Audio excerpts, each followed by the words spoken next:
We said that now that this Zoom, we're going to start from the beginning of Halacha, Shulchan Aruch, and also from the beginning of Tanya.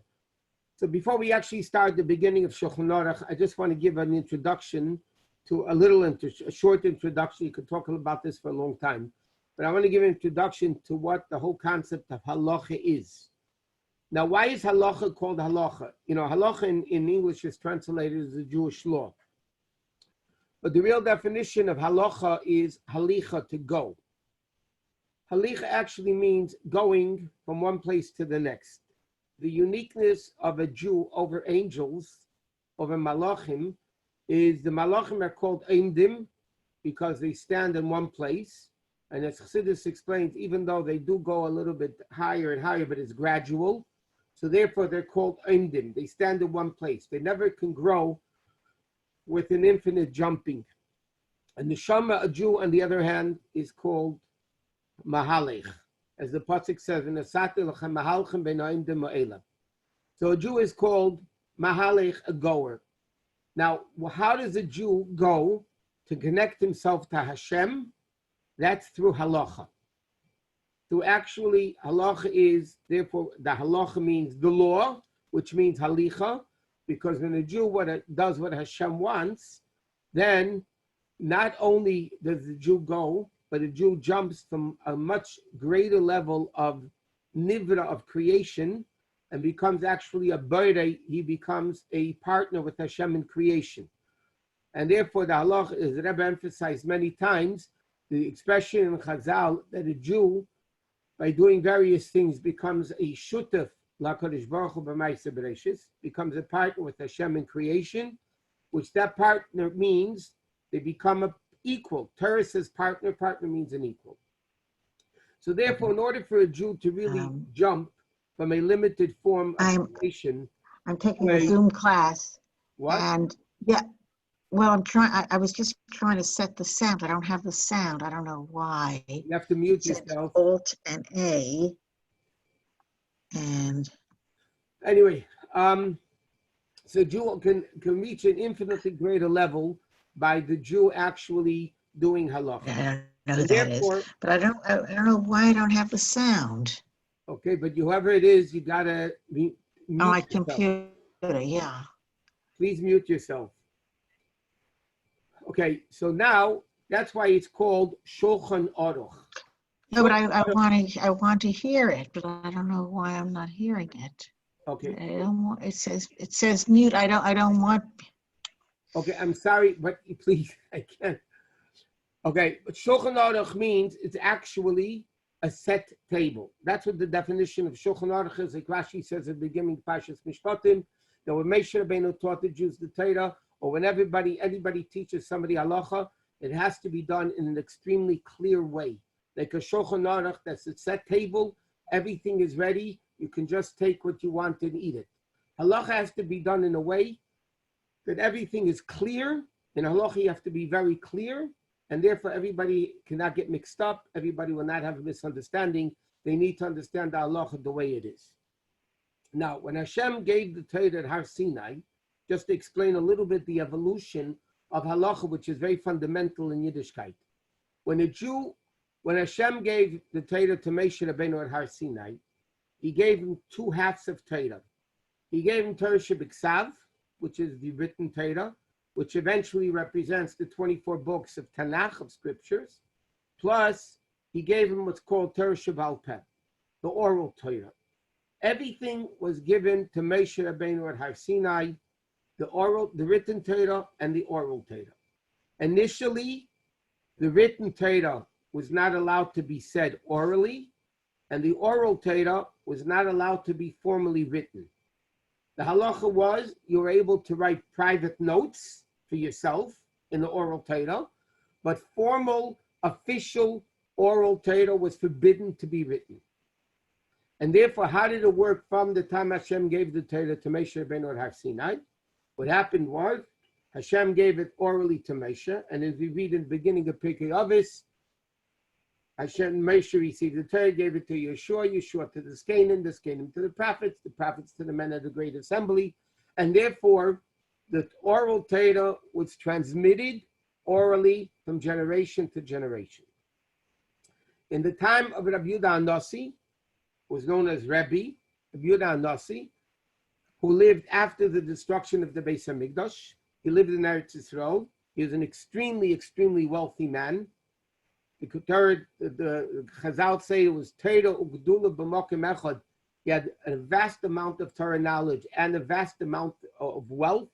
He was the richest man in his time, together with the Roman Emperor Antoninus. And Rabbi Yehuda HaNasi saw that because of the exile, because of the Golus, and there was no Beis HaMikdash, and everything with the Jews were down and out, so therefore Rabbi Yehuda HaNasi said, we need to formally write down the oral Torah. Because if we don't write it down, it's going to be forgotten. And therefore, like the Rambam uses the expression, sometimes you need to amputate a limb in order to save the life of a person. So Rebbe said we need to amputate this particular halacha of not formally writing down Torah Sheba'al Peh. We need to save the Torah. We need to save the life of Torah by amputating this particular mitzvah of not writing down the oral Torah. And Rabbi Yehuda HaNasi gathered all the elders, all the Tanoim in his time, and they were worked on it for many, many years. Everybody had their notes. Everybody had their oral tradition, and everybody came. They sat together for many years. They worked it out until finally, through that, Rabbi Yehuda HaNasi compiled the Mishnah. What was not put into the Mishnah from that era and that discussion was left outside of the Mishnah, and that's called, for those that learn Gemara, it's called Braisa, because Braisa means outside, and the Torah, that part of the Torah was not formally put in the Mishnah. When Rabbi Yehuda HaNasi compiled Mishnah, that era ended. That was the era called the Tanoim. Now, after the era of the Tanoim, began the era of the people from the Gemara that were called Amiroim. That's what they were called. Amiroim were the rabbis of the Talmud. As generations descended in ability of learning and greatness and so on. So in the time of the Mishnah, Mishnah was written short and sweet. Everybody was able to understand the Mishnah. As things went further down, people had a problem understanding the Mishnah. So therefore they started debating the Mishnah, orally discussing, debating, adding, subtracting, whatever it was. And that was the era of the Amiroim. When Rav Ashi, Ravina and Rav Ashi were the end of the period of the Amiroim, they again realized we better write down the Gemara, as it's called, the oral Torah, because again, we're going to lose it. We're not going to have any understanding of the Mishnah. And therefore, again, they got everybody together. Rav Ashi also was extremely wealthy and extremely learned. He gathered together all the scholars. They worked things out. And they got what was called the Gemara, which is known as Talmud Bavli. The Babylonian Talmud, because the rabbis of the Gemara were in the country of Bavli, which, by the way, today is Iraq. 100 years before they finished Talmud Bavli, Rabbi Yochanan in Eretz Yisrael compiled what was called Talmud Yerushalmi. Now, Talmud Yerushalmi was the Talmud they learned in Eretz Yisrael as explanation of the Mishnah. But the difference was, Talmud Yerushalmi, today the way it's printed, you can have 6 small volumes of it. Bavli has 20 massive volumes over it. Yerushalmi was short and sweet, no questions, no answers so much. It was basically halachos. Bavli, on the other hand, had questions, answers, refuting, arguments, discussion.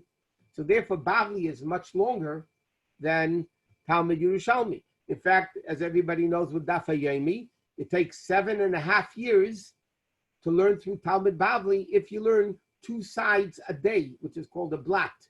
One side is called Amud, the 2 sides together is called a daf or blat Gemara. It takes over 7.5 years to learn it. That's how much Talmud Bavli is.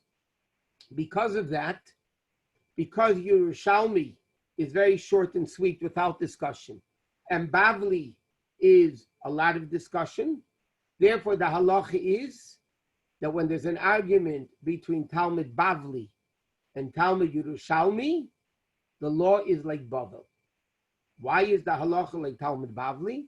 Because Talmud Bavli argued, discussed, and when you argue and discuss, and you get deeper into it, you come to a greater outcome than if it's short and sweet. And therefore, the halacha is like Bavli, not like Yerushalmi. Once that era of Gemara closed, there was an end of an era, which means as follows. The people from the Gemara cannot argue on the people from the Mishnah. The Gemara people cannot argue on the law of the Mishnah. The law of the Mishnah was law. That's it. The Gemara people cannot argue on the Mishnah. After Ravashi, they had the era of what's called the Rabbanan Suvroi, Ga'anim, Rishainim. For instance, there was the era of the Ga'anim was Reb Sadia Gaon, Reb Hai Gaon, Reb Shira Gaon, many Ga'anim. And then you had the Rishainim. The Rishainim were Rashi, Rambam, Taisis, Rosh, Ramban, Rambam, a lot of these people that lived in that era. The Rishainim cannot argue on the Gemara because the Gemara finished the era, that's it, you can't argue on them. But the Rishainim were able to argue on each other. So therefore, this posed a big problem. And the first codifier that actually wrote, so to speak, the first Shulchan Aruch, it wasn't called Shulchan Aruch, was the Rambam. Because you had laws all over the place. And there were different opinions in the Gemara. And as the Rambam writes in his introduction, in earlier years, there was never such a thing as an argument in Torah, in halakha. There was no such thing as an argument in halakha. Why not? Because in the times of Moshe Rabbeinu, or in the times of the Beis HaMikdash, if the lower court didn't know the ruling, they went to a higher court. They went to a higher court, they went to the highest court of 71. When that court had the question, they argued it out, they made a ruling. Once that ruling was done, it was done, and that's halakha, so there's no more arguments. But like the Rambam writes in his introduction, after the era of the Gemara ended, and Jews went more into exile, and Jews were not capable of learning anymore, so what happened? They started arguing what the meaning of the Gemara is. They started arguing who the halacha is like. So then the Rambam codified his book, and he had his opinions. The problem is, a lot of people disagreed with the Rambam of the meaning of the Gemara, or who the opinion of the Gemara should be like Rav or Shmuel, or Rabbi or Rava, or whatever it may be. They started arguing. So therefore, the Rambam has his law, Taisis and then the Rosh and the Rashba have their laws, and there's argument. So it became again unclear in Jewish history. So as time went on, Rabbi Yosef Karo, the famous Beis Yosef, was actually the author of Shulchan Aruch. He composed the ultimate book of halakha that we have today that's called Shulchan Aruch. And in fact, it's brought down that when the Beis Yosef wrote the Shulchan Aruch, the big Shulchan Aruch, there were 200 scholars with him. And it was a joint decision of 200 scholars. So it wasn't the Beis Yosef's own opinion. It was an opinion of 200 massive scholars, great scholars, that actually ruled what the halakha is. And therefore we have what's called the Shulchan Aruch. The Shulchan Aruch was written by the Beis Yosef. What's the problem with that? There are later codifiers or contemporary codifiers of the Beis Yosef that had disagreed with him. So therefore we have what's called the Ramah. The Ramah is basically one that argues on the Beis Yosef. There are other contemporaries of the Beis Yosef who lived approximately 450 years ago that argued on him. And again, that's the way halacha works. Because on the Gemara and the Mishnah, nobody can argue. On the Gemara, nobody can argue. On the Rishonim, later generations cannot argue on a Rishon unless if they find a Rishon, one of those codifiers that agree with them. So therefore, then it became Shulchan Aruch, Beis Yosef, and the Ramah. And then again, it became were they allowed to argue? What? Why were they allowed to argue? They were allowed to argue contemporaries. They were arguing with themselves with the contemporaries. Were able to argue on themselves. Just not on previous. Just not on previous generations. So therefore, it's like this. So now, people argued against the Beis Yosef and against the Ramah. So therefore, as far as we're concerned, we have now the Alter Rebbe Shulchan Aruch. The Maggid gave the Alter Rebbe the responsibility to write the Shulchan Aruch that we know as the Alter Rebbe Shulchan Aruch, which is what the Chabad community follows. There's a Chai Adam that many times disagrees with the Alter Rebbe. There's a Mishnah Berurah. There's an Aruch HaShulchan. And again, this is the way halakha works. Now, so now there's a very basic question. What did God say?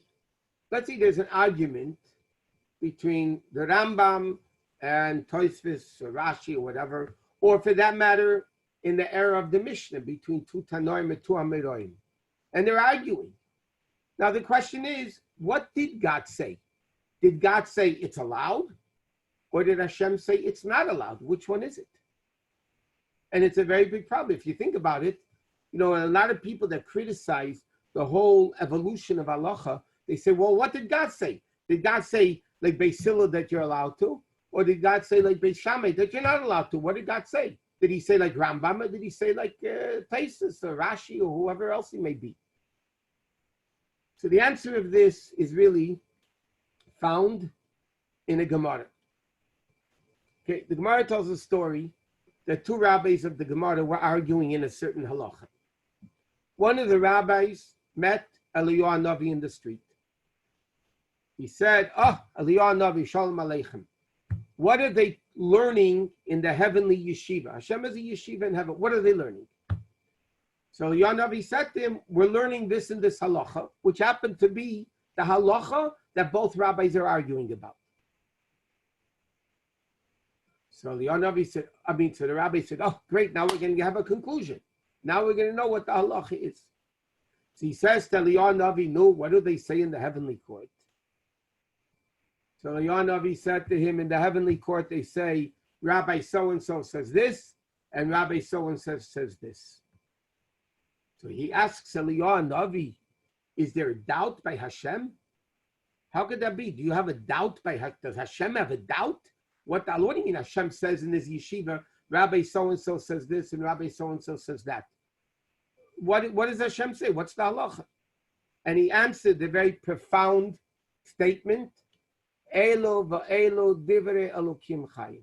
Both are right. God says kosher and God says treif. Now the question is, how could that be? How could that be?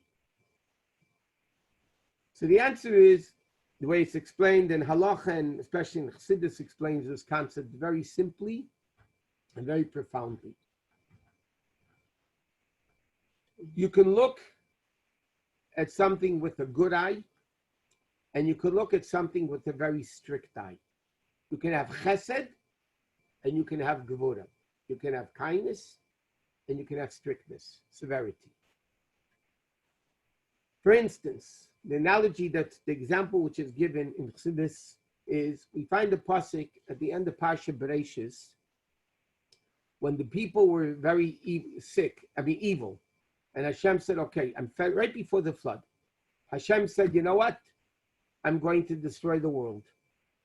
Why did Hashem say I'm destroying the world? He said, because a person is born evil, a person is evil, and therefore, if a person is evil, I'm going to destroy the world. That's it. I'm going to destroy the world. After the flood, Noach brought a carbon, and it says Hashem smelled the smell of the carbon, whatever that means.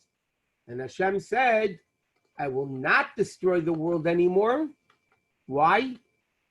Because a person is born evil. The same logic that said destroy the world, the same logic says the world must exist. I will not destroy the world. Meaning as follows. There's a logic. A person is bad. You can look at it in one of two ways. You could say, Nebuch, they're bad, so it's not their fault when they sin. And another way of looking at it is, hey, they're bad, kill them. You have that in today also. The Rebbe taught us that you look at a Jew, you look at him favorably. He's desecrating Shabbos, God forbid. Listen, we're not going to stone him. He doesn't know. It's not his fault. Other Jews have an approach, desecration of Shabbos, stone him. Throw stones at them, kill them, throw them out, don't let them in your community, and so on. There's a logic. There's two Torah logics. From the chesed aspect of Torah, from the kindness aspect of Torah, Torah says you should be lenient. It's allowed, permissible, tahar, not impure. And from the gvur aspect of Yiddishkeit, of Torah, then the Torah says there's a logic to say it's strict. But that from Elu va'elu divrei Elokim chayim, that is in theory. In theory, Torah could say kosher and Torah could say treif. When it comes to bottom line halacha, there are guidelines in the Torah that say how you need to make a ruling. And therefore the halacha is only like one opinion, not like both. In the theoretical Torah emes, true Torah, even the opinions that are not halachically correct is still Torah. When you learn them, you get the mitzvah of learning Torah. But in practical halacha, it can only be one way. Now, based on this, somebody can come along and say, you know what? Okay, so I want to interpret the Torah my way. Why are the rabbis correct because they're interpreting it their way? I want to interpret it my way. And the answer to that is very simple. The Torah says, we say it before davening every morning, B'shleish esir midas haTorah nidreshes, right before Haidu. Rabbi Yishmael says, in 13 ways the Torah could be learned. If somebody derives the Torah in the proper ways that the Torah says you can learn it, then you have a right to say an opinion. It might not be a correct opinion. It might not be right. It might be incorrect. But the Torah says, you know what? That is, but if somebody comes along and say Torah doesn't exist today, so we have to reform the Torah, we have to change the Torah. Torah is not applicable in 2020. That's not what the Torah says. Torah is eternal. I do want to mention one more thing. We said before that everything in Torah is given to Moshe Rabbeinu at Har Sinai. There's a famous story in the Gemara. Moshe Rabbeinu came up to Har Sinai when he wanted to get the Torah, and he saw Hashem writing crowns on the letters. You know, the tagim on the Sefer Torah, the crowns on top of the letters. He said to Hashem, what are you doing this for? So he said, there will be a student of yours many generations later. His name is Akiva ben Yosef, Rabbi Akiva, the famous Rabbi Akiva. And he's going to learn tilim halachos. He's going to learn who knows how many halachos from each one of those crowns. So Moshe Rabbeinu said, can I visit him? Let me see him. Let me meet him. So the Gemara says, Moshe Rabbeinu was taken by Hashem to Rabbi Akiva's classroom. And he sat in the back of the lecture. And Rabbi Akiva was teaching.